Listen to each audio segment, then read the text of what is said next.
Ayan si Hello Isabel. everyone! Ito na po, nahuli ni tatay. Dulong. May dulong na kami.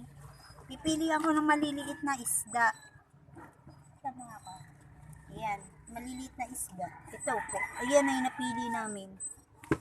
Yan, pampakain yan sa itik. Ano tay? Pampakain sa itik, yung mga maliliit na isda. Yan po. Yan. Yan. Yan yung pampakain sa bibi. Sa bibi, sa itik. Ito po yung iba. Ayan. Pang-okoy. Yan, dito na po kami. Yan.